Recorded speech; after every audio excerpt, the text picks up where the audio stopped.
Right now, the entire world is talking about this one social media protocol called NOSTR, N-O-S-T-R. And in this video, we're going to go over exactly what NOSTR is and how it's going to change social media for the better. Also, isn't it crazy that some countries around the world don't even have access to global payments? For example, Stripe, which is one of the world's leading payment providers, is only available to the people in 47 countries. For the people living in the rest of the world, is there maybe some ways for you to receive donations or crowdfunding for your next project? In this podcast with Mick, we're going to talk about exactly that. Mick is the CEO and founder of this very interesting platform called Geyser Fund. He is also a Bitcoin expert, and fun fact, not the biggest fan of NFTs. And trust me when I say this, you're not going to want to miss this episode. So let's start with some fun questions, shall we? Hey, what's up, man? I'm doing good, man. Thank you. Sorry, I was finishing up a call. I appreciate your unending flexibility on helping make this happen. It's going to be a good conversation. So yeah, I mean, we can just get into it. I've got some fun questions to start. So everyone who's listening probably knows Warren Buffett, maybe knows Peter Schiff, but these are two notoriously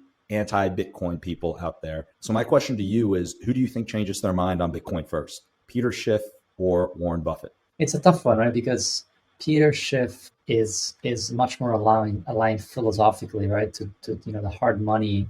So in that sense, most probably Peter Schiff. At the same time, because gold is some way competing with Bitcoin, there's a chance that he'd be the last one to let go of it. In fact, will still keep fighting for the gold, because he's pretty much deeply invested in gold.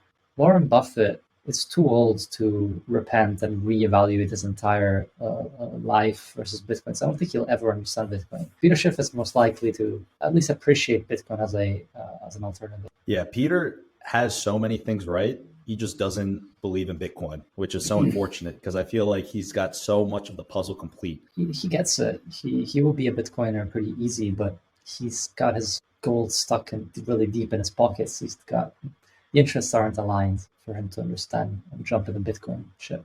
Yeah, the best place to start would probably be for you to outline what Geyser Funds is, how you guys operate, how you started the company, and then we can start diving into some of these other conversations around Geyser Funds and the implications of this technology. Right. Yeah. So I started with Geyser a year and a half ago, and the whole problem I saw is that there was just this plethora of activity in Bitcoin and Lightning. There are so many creative people, so many people with ideas, educators, et cetera, that are starting to build their life on Bitcoin, and by that I mean just produce value for the Bitcoin ecosystem, be it making art or have like educational giveaways type of programs. And I kind of saw that what was just happening was just like Twitter activity that was really just relegated to Twitter, and people were sort of using screenshots on Twitter to get funded for particular things. And I sort of felt like what that was the sign that Bitcoin is working, Lightning is working, and especially Lightning being the interesting innovation for me as well more recently, just because it makes microtransactions feasible. It makes instant settlement feasible. It makes transactions super quick and super cheap. My understanding was that there's all the infrastructural players. Like the protocol is sound. All these infrastructural companies are coming out.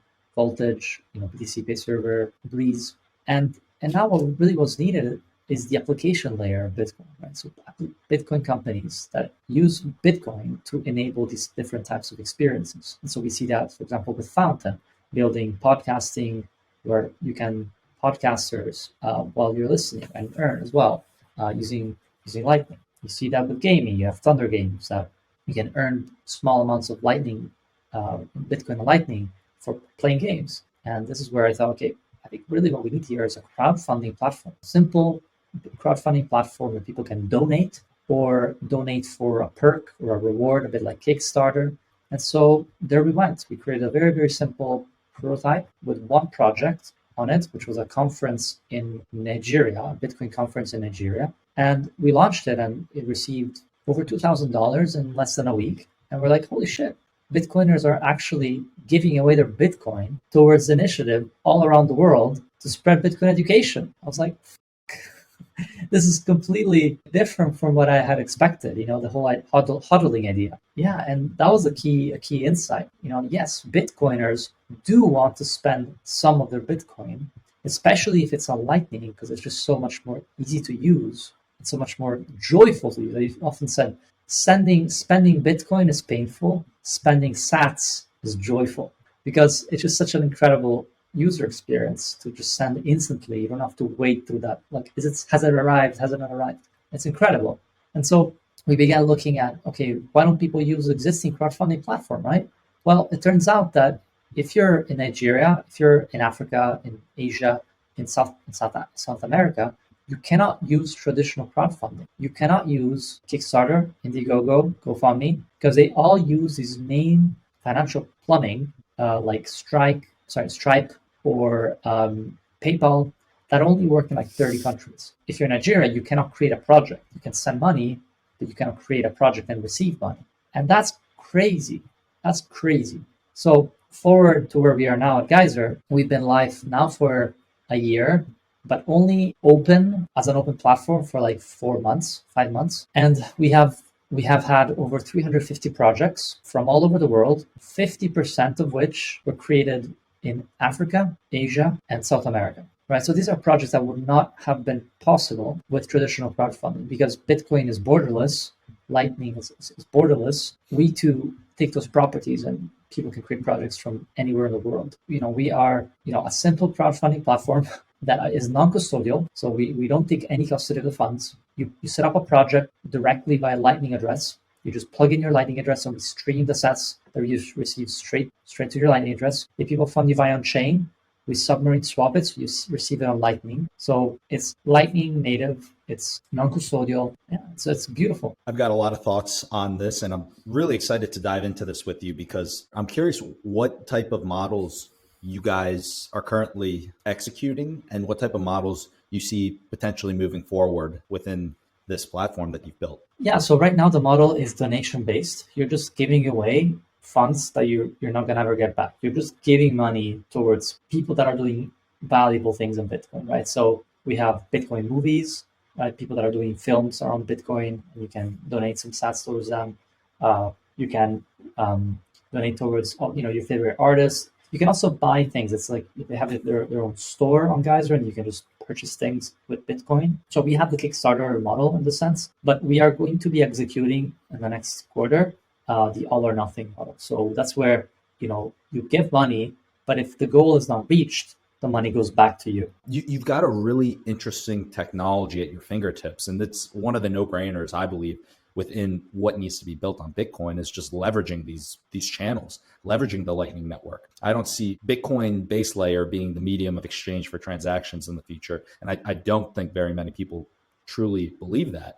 But having Lightning and having all these applications that leverage the Lightning Network, like what you guys are doing at Geyser, makes it possible for people to donate to a project out in Ethiopia, Nigeria, some other country where they never would have been able to get money to. And those dollars can go really far in those areas compared to somewhere in the United States, for example. Yeah, I think that's really exciting. I think what's really exciting is transforming the online economy. And look, let me take a step back here. So if you look at the internet economy of today, I don't know for exactly how much of it, but probably around 80% of all the value of all the GDP of the internet is based off advertising. So if you think about Apple, like, well, maybe not Apple, but like Google, Facebook, Twitter, but that's nothing. Like if you think about the physical world, what's the GDP of advertising of the entire meat space? I don't know. Is it more than 20%, 15%, 10%? I'm not sure. But 80% of the online economy is advertising. And then like 10 to 20% of the meat space economy is advertising. There's that entire 60 to 80% of the economy that we still have to build. One of the big areas that I wanted to talk about with you in this conversation is the conversation about Bitcoin ordinals. And I'll let you explain what Bitcoin ordinals are in a second. But for everyone watching, in this previous bull run, you saw a crazy NFT craze. You saw these tokens and these JPEGs, these forms of digital art, just get ridiculous in terms of how expensive they got, the value that people were willing to pay. And you saw a lot of scams happen. And this was really tough to see because you saw a huge amount of people get hurt, and a lot of people that didn't necessarily understand what was going on, that were looking at NFTs as a way to make money, getting involved in projects and getting absolutely burned. I don't think a lot of people who are listening really understand how player versus player NFTs are. And what do I mean by player versus player? You're looking at a zero-sum game. If one person is making a ton of money, there's someone else that is losing a ton of money. And you saw a lot of people hear about these projects, get in, trying to hope that they would get out soon enough with money, and someone else was left holding the bag. And once again, there's no question that this hurt a lot of people individually, financially, but also the reputation of the entire industry. And I do think it really is gross to see that type of activity happening, those types of scams happening, being lumped in with Bitcoin. So my question to you, first off, is can you lay out what Bitcoin ordinals are? Because many people are calling them or comparing them to NFTs within the Bitcoin ecosystem. And then I want to start diving into a little bit of this debate of some people saying that they're good for Bitcoin, some people saying that they're bad for Bitcoin, and then get your thoughts on that. NFTs, I think, are the reason why they were so hyped up is because, first of all, because of the marketing that the Ethereum Ethereum Foundation is just pumped so much marketing to this, billions of dollars, right? And so created this insanity. That's the first reason that it was so crazy. The second reason is actually because NFTs, in some way, even though NFTs are a shit concept, they're easy to understand. Oh, okay, so it's like a trading card, or it's like but it's online. It still doesn't make so much sense because it's not cryptographic. But many people understood the fact that, I don't have to understand the history of money. I don't have to understand Austrian economics or have any political opinions whatsoever. It's just a monkey picture that is digitally signed. That's all what people think about. Now we get to Ethereum NFTs. Ethereum NFTs are particularly susceptible to speculation for several reasons. The first one is that you can create a single contract and create 10,000 millions of bullshit NFTs. So for a very, very small cost, you can create insane amount of speculation, right? Then you have these like smart contracts that make it so much easier just to create them, to create this sort of 10,000 bits of things. You also have this asset of Ethereum that is a shitcoin.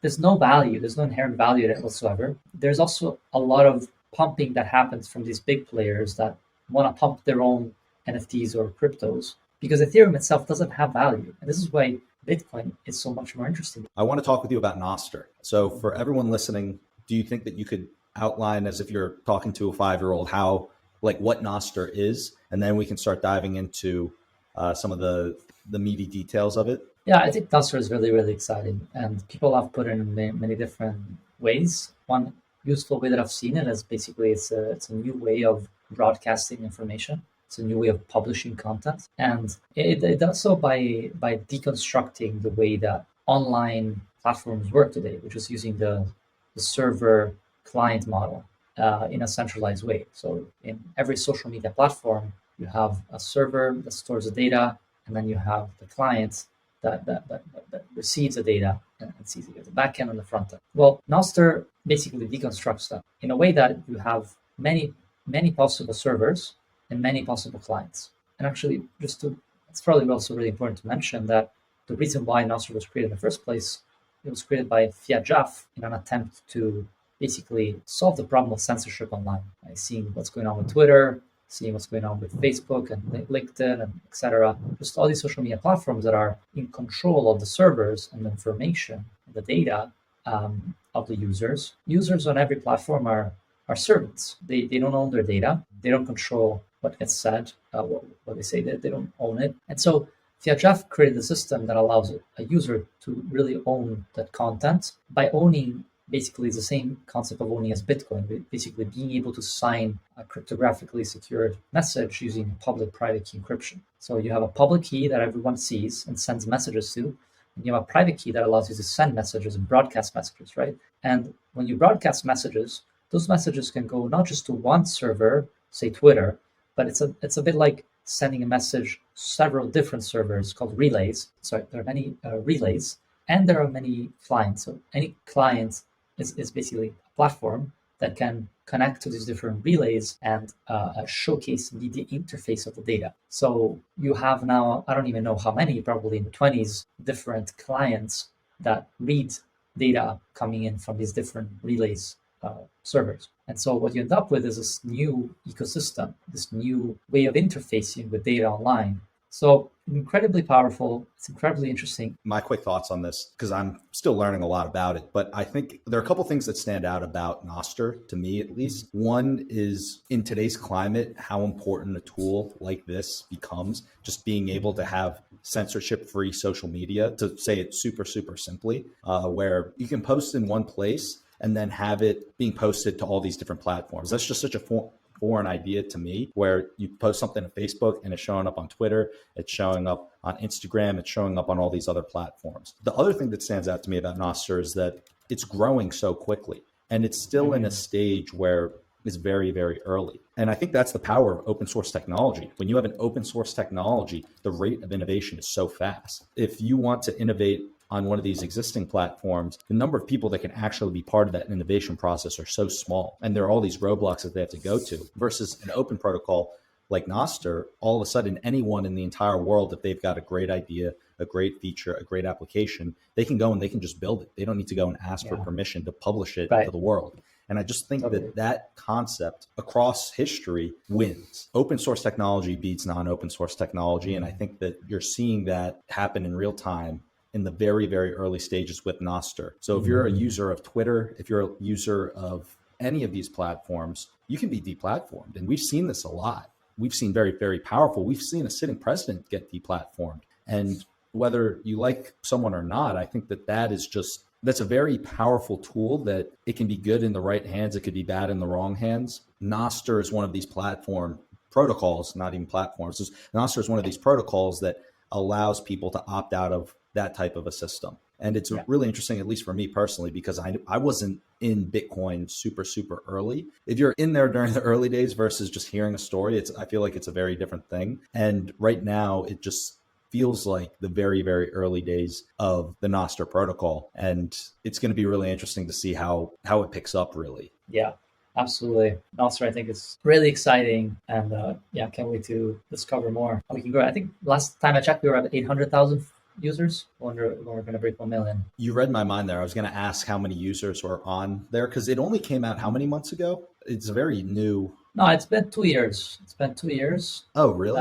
Yeah, it's been 2 years. I think I discovered it like a year and a half ago or something. And actually, we even spoke with Fiat Jaff, the creator of NOSTR, like 8 months ago. And we're like, yeah, we want to integrate with NOSTR. Guys are integrate with NOSTR. But because we were so pressured and nobody really knew NOSTR, we were like, okay, let's wait and see, because you never know, right? So that was it for this podcast conversation with Mick. If you want to catch the full episode, you can check it out on Spotify in the description below. Also, if you want to know how Brad Mills was mining 2 Bitcoin every single day, click on this video right here. And that's it for me today. I'll see you next time.